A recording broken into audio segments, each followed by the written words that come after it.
E aí, gente, tudo bem? Olha nós aqui de novo, né? Agora com a aula de literatura, né? Com a revisão dos conteúdos que nós vimos aí nos 2 primeiros capítulos aí do módulo, né? Da terceira unidade. Então nós vimos ali, né? A continuação ali, né? Os artistas pré-renascentistas.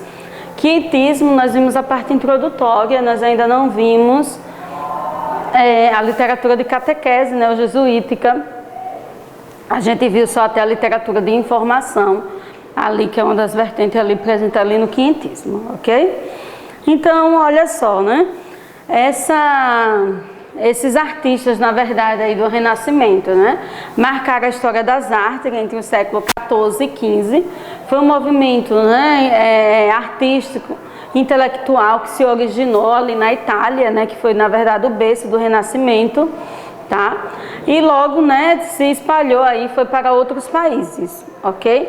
Esses artistas renascentistas, eles, né, vão seguir aqueles ideários, né, aquela concepção ou aquelas características ali presentes no Renascimento, né, que foi a questão, né, a visão antropocêntrica, né, a questão da objetividade, a lógica, a valorização da razão, né, o homem em harmonia, né, com o universo, ok? Em detrimento ali aos valores teocêntricos ali da idade medieval, ok?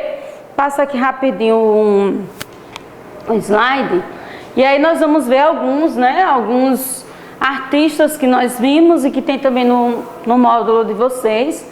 Dante Alighieri, que foi um dos escritores mais humanistas, né, do Renascimento literário. É considerado, né, o maior escritor de língua italiana e um dos mais importantes escritores ali da época. Sua principal obra, né, a mais lembrada de todas, é a Divina Comédia, ok? Na pintura, gente, nós temos algumas características, e ali eu trouxe ali, né, aquele quadro ali que dá ali tem ali umas características, como a pintura, né, que é pintada a óleo, né, a questão do realismo e da naturalidade presente nas obras, não é? Então, a técnica, né, essa perspectiva de profundidade nas telas, também são características presentes, né, nas obras ou nas pinturas, ok, do Renascimento. O outro, né, Francesco Petrarca. Vejam que eu não estou me alongando muito, por quê? Porque nós já vimos isso aí, né? E hoje é só aula de revisão, então por isso que eu estou sendo bem sucinta e vocês também têm o módulo de vocês, o capítulo de vocês aí para ler, tá? Então foi, né, também um poeta, orador, escritor humanista italiano, né? Foi um dos precursores do Renascimento italiano, né? O fundador do humanismo, né? Petrarca, ele é muito associado à disseminação da forma fixa literária, né, que é chamada de soneto, né? Então esse soneto, o primeiro a compor aqui foi Francesco Petrarca, né?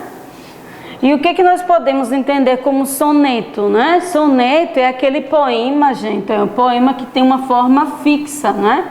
Ele é formado por 14 versos, ó, 14 versos, não é?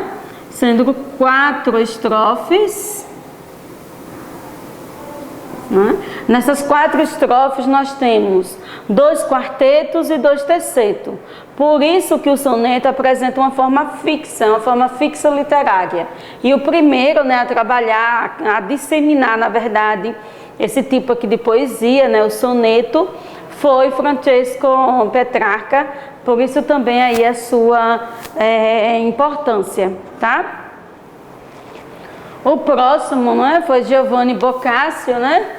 Ele apresenta, né, ali uma influência na construção do Renascimento, né? Sua principal obra é Decameron, né, que é uma obra composta, né, com várias novelas, tá? Se não me engano, chega a 100 ou mais de 100 novelas nessa obra.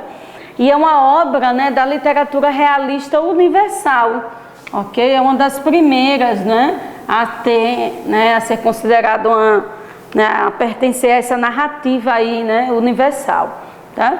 Então, o Boccaccio, sua importância maior é devido a isso, enquanto que Francesco Petrarca, né, ele é lembrado por causa, né, dessa disseminação do soneto. Giovanni Boccaccio, né, é por causa dessa citação do termo novelas, né, e por ser considerada, né, a primeira narrativa realista da literatura universal. Algumas características aí que nós temos aí presente, né?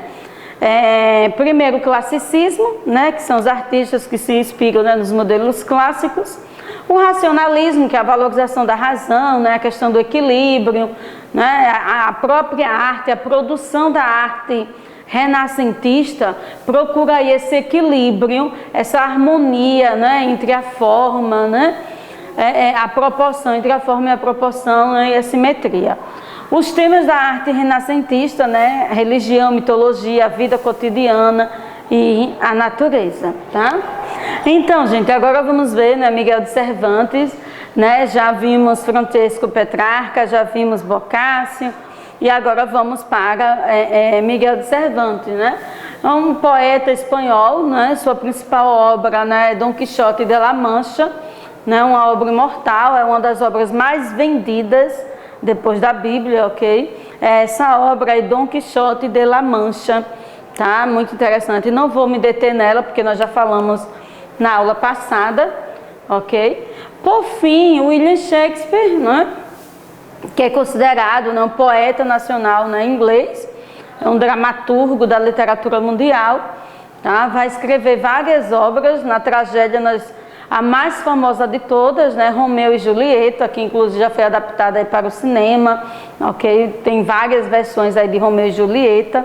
A Tempestade, Júlio César, Antônio e Cleópatra, né? E os clássicos, né? Hamlet, Otelo, Rei Lear e Macbeth. Na verdade, de todos esses, né, os mais clássicos e os mais lembrados é Romeu e Julieta, Hamlet, Otelo, Rei Lear e Macbeth. Né? Esses aí já foram adaptados aí para o cinema, né, algumas vezes, tá? E aí a gente entra no quinhentismo, lembrando mais uma vez, gente, que nós só estamos revendo aquilo que nós já estudamos, tá?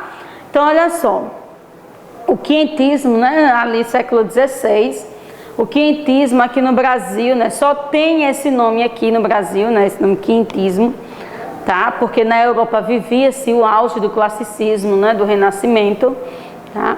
Aqui o que nós veremos desse classicismo é o novo classicismo, o neoclassicismo, tá? Que veremos depois como a escola Arcade ou arcadismo, tá?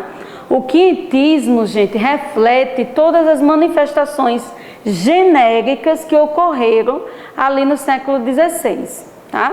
E o que foi o quinhentismo? O quinhentismo, ele vai refletir ali dois objetivos. Primeiro, a expansão marítima, né? Portugal, né, lançava-se aí nas grandes navegações, né? Além de querer terras, ele também queria o que? Ouro, tá? Então você tem ali a conquista, né? A conquista marítima, a conquista de terras, de novos, né, domínios ali. E você também tem a expansão da fé cristã por parte ali da igreja. Então você tem esse duplo objetivo aí do que foi, na verdade, ok, esse quinhentismo. Lembrando, gente, que o quinhentismo é uma manifestação genérica, né, uma manifestação literária genérica, e vai refletir o olhar do povo português, o olhar do povo estrangeiro sobre o Brasil recém-descoberto aí, entre aspas, tá? Recém-descobertos porque já existiam as terras aqui, né, desse lado de cá, não é? E quando a esquadra de Pedro Álvares Cabral chega aqui, o que eles encontram de imediato? Né? Eles vão encontrar os nativos, né, os índios, tá? A fauna, né, a riqueza, né, quanto à fauna e à flora. Tá? Por isso que de imediato Portugal não teve nenhum interesse sobre o Brasil. Né? Na própria carta, que é considerado o primeiro texto informativo, né, da literatura informativa aqui do Brasil, o próprio Pero Vaz de Caminha, ele diz que de imediato não há riqueza, não se observa riquezas aqui.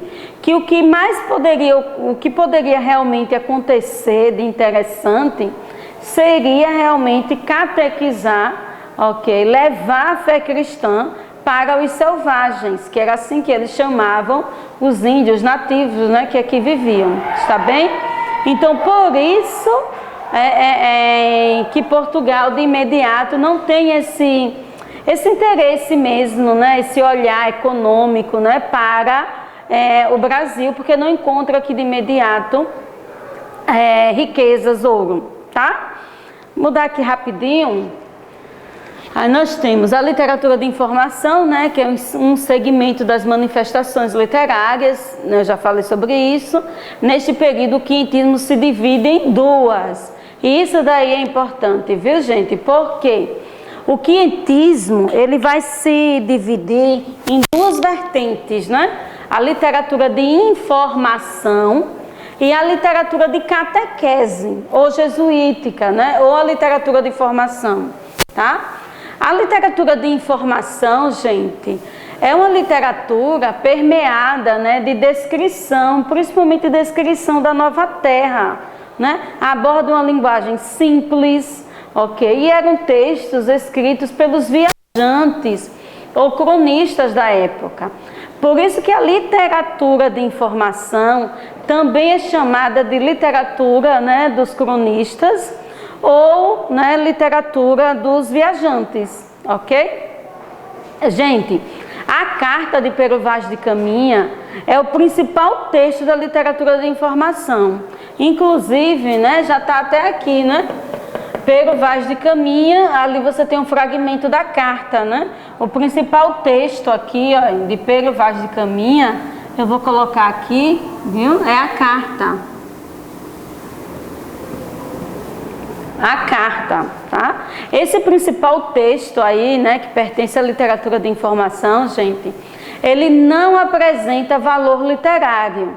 Ele apresenta um valor descritivo, histórico, sociológico, né? Ele apresenta um valor geográfico menos literário, pois a carta, né, que é considerada a certidão, ó, de nascimento do Brasil, relatava apenas ao rei a descoberta, né, da terra de Veracruz, que foi o nome que o Brasil recebeu antes do nome mesmo Brasil, tá? Então, essa carta ela tem valor, né, descritivo, valor geográfico, histórico, menos valor literário, tá? E ela é considerada também de certidão de nascimento do Brasil, entre aspas aí, tá? Mais uma vez, a literatura de informação, o único objetivo dela era informar, tá? Os cronistas, os viajantes da época vinham aqui para catalogar as riquezas naturais, a fauna e a flora e enviar essas informações ao rei de Portugal, tá?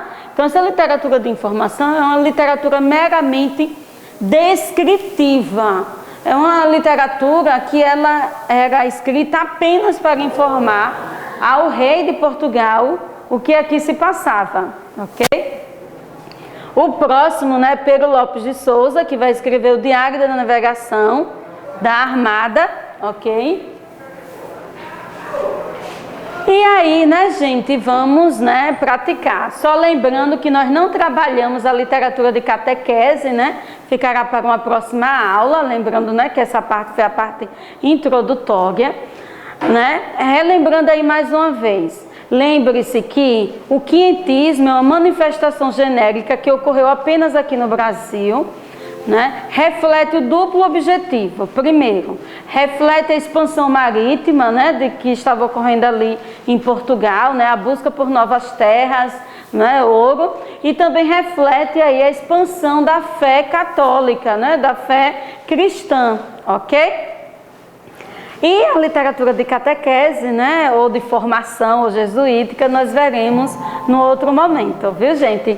No mais, povo, olha só, responder a apostolado variativo e o caderno mais, né, de literatura, página 13 a 17. Lembre-se que a gente discutiu muito sobre o posicionamento do índio, né, na sociedade atual, né? Nós falamos sobre a cultura indígena, né, na aula passada e no nosso plantão também. Então, continue refletindo sobre a problemática do índio hoje, tá? E sobre como a literatura pode valorizar e revalorizar a cultura indígena, né? Até mesmo né, para a gente perceber aí a influência, né, da cultura indígena nas nossas vidas, ok? No mais, beijo, saudades, lindos e lindas.